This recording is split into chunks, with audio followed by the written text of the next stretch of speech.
안녕하세요. 박헌진 통합과학연구소 조교 홍유광입니다.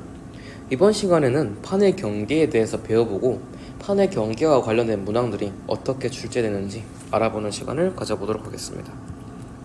우선 판의 경계의 종류부터 배워볼 건데요. 판의 경계에는 크게 3개의 종류가 있습니다. 보존형 경계, 발산형 경계, 수렴형 경계가 그것인데요. 일단은 이 경계가 왜 발생하는지, 어떤 원리로 발생하는지부터 설명하겠습니다. 가장 근원은 멘틀 대류인데요.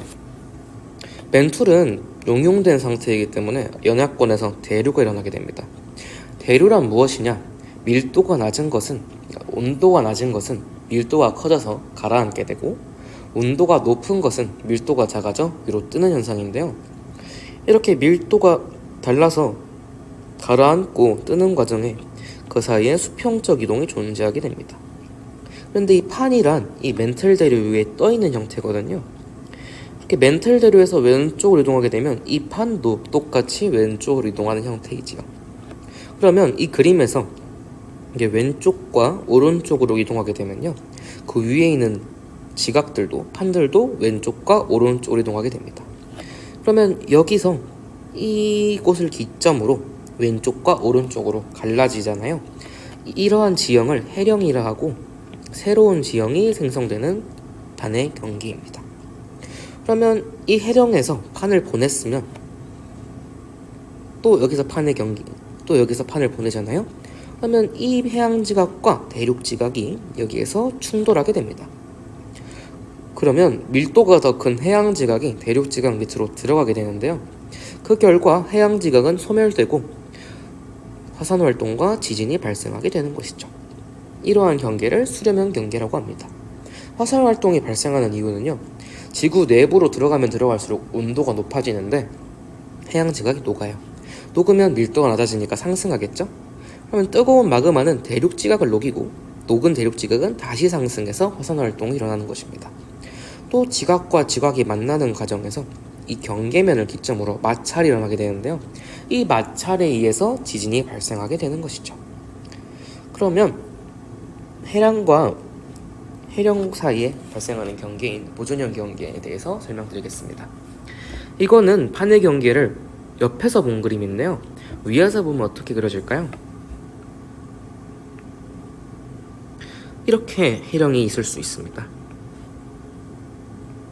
해령이 2개가 이렇게 수평적으로 존재하는 것이죠. 그럼 그 사이에 껴있는 이 경계가 보이십니까? 이 경계에서는 판이 새로 생성되지도 소멸되지도 않습니다. 그렇기 때문에 보존되기 때문에 이 경계를 보존형 경계라고 표현하고요. 판과 판에 마찰이 존재하기 때문에 지진이 발생합니다. 다만 판의 수직적인 이동은 존재하지 않아 화산활동은 일어나지 않습니다. 그렇다면 이러한 판의 경계가 어떻게 분포되어 있는지 이어서 알아보도록 할게요. 화산대와 지진대 그리고 판의 경계인데요. 아까 말씀드린 걸 잘 생각해보면요, 지진과 화산이 판의 경계에서 많이 일어나겠다라는 생각을 할 수 있습니다. 해령에서는 당연히 지진과 화산 활동이 일어나고 해구에서도 화산과 지진 활동이 일어나죠. 그러면 판의 경계에서 화산 활동과 지진이 많이 일어나겠구나라는 것을 생각할 수 있습니다. 그래서 화산대, 지진대라고 합니다. 화산이 많이 일어나는 곳, 지진이 많이 일어나는 곳인데 이 화산대와 지진대가 실제로 판의 경계에 걸쳐서 형성되어 있구나라는 것을 알 수 있겠습니다. 그 중에서 우리가 좀 주의깊게 배워야 하는 게 환태평양 화산대 지진대인데요. 밀도가 거의 가장 큰 판입니다. 다른 판 밑으로 거의 항상 섭입하고 그렇기 때문에 지진과 화산 활동이 활발한 판이에요. 그렇기 때문에 이 둥글 환자를 써서 환태평양 화산대 지진대에서 가장 활발하다라는 거 암기하고 넘어가 주시면 되겠습니다. 그러면 판의 경계가 어떻게 문제에서 출제되는지 이어서 알아보도록 할게요. 271번 한번 보겠습니다. 그림은 전 세계의 판의 분포를 나타낸 것입니다. A, B, C, D를 줬고 판 경계를 골라주세요 라는 거네요. 일단 A부터 보겠습니다. A는 유명한 판입니다. 유라시아판과 인도 오스트레일리아판이 만나는 판인데요. 이 판은 신생대 때부터 북상에서 충돌했고 대륙판과 대륙판의 충돌 결과 만들어진 것입니다. 혈과 생성된 것이 숙곡산맥이라는 지형이고요. 그 유명한 히말라야 산맥입니다. 대륙판과 대륙판 간의 충돌이기 때문에 화산 활동은 없고요. 하지만 지진은 일어납니다. B는 볼게요. B는 유라시아판과 태평양판이 만나는 판입니다. 태평양판이 밀도가 아까 거의 제일 크다고 말씀드린 적이 있는데요. 태평양판이 유라시아판 밑으로 들어가는 형태고요.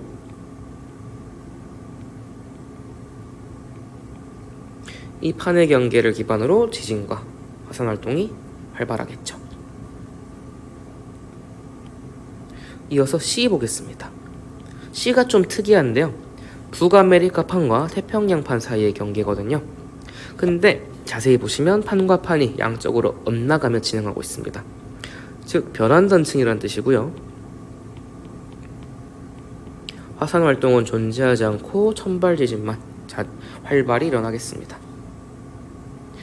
그리고 그림에서는 니을이 되겠네요. 왜 니을을 선지를 써줬냐? 대륙판과 대륙판 사이에서 갈라지는 것이라는 것입니다. 굉장히 특이한 지형이기 때문에 시험에 빈출되는 지형이고요. 이름도 외우고 갈까요? 산안드레아스 단층이라고 합니다.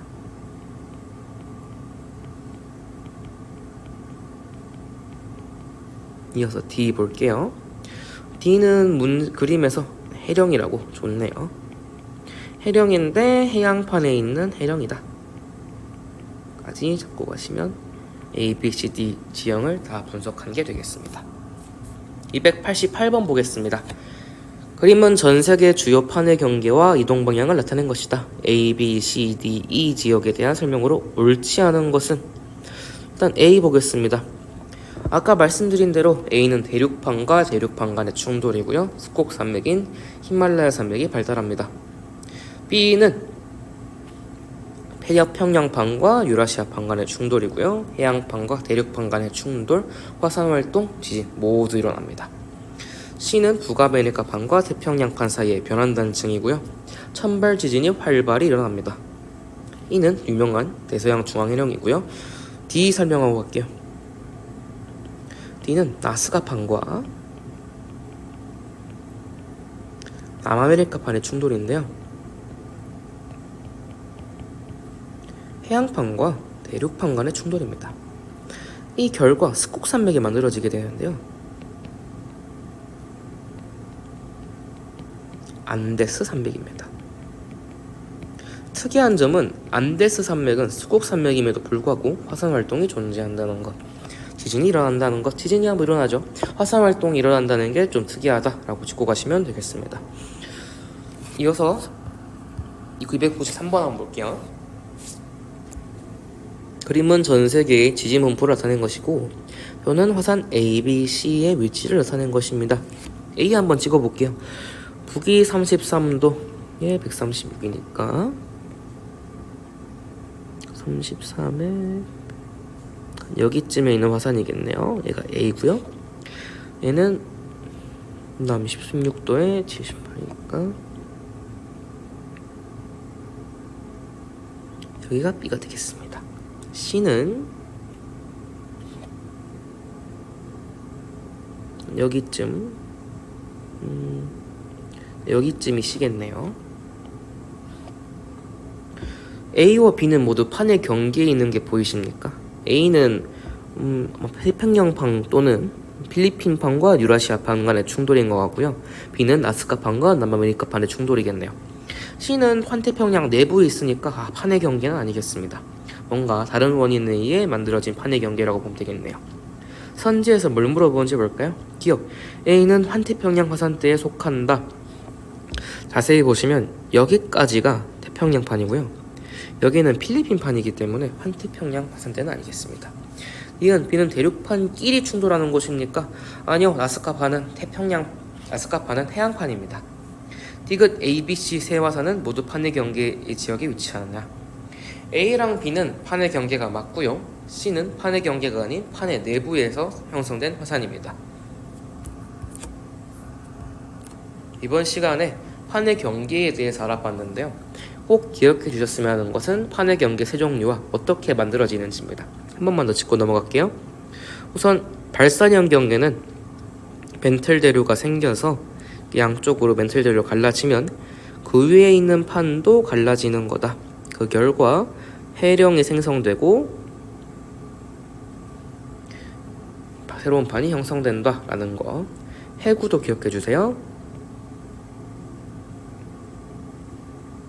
판과 판이 만났다 했을 때 다른 판이 다른 판 밑으로 섭입되는 형태를 섭입형 경계라 하고, 또 발산형 경계 해령이 이렇게 양쪽으로 있을 때 사이에 있는 이 지형을 변환단층이란다 하고, 지진이 활발하다 라는 것까지 기억해 주시면 감사하겠습니다.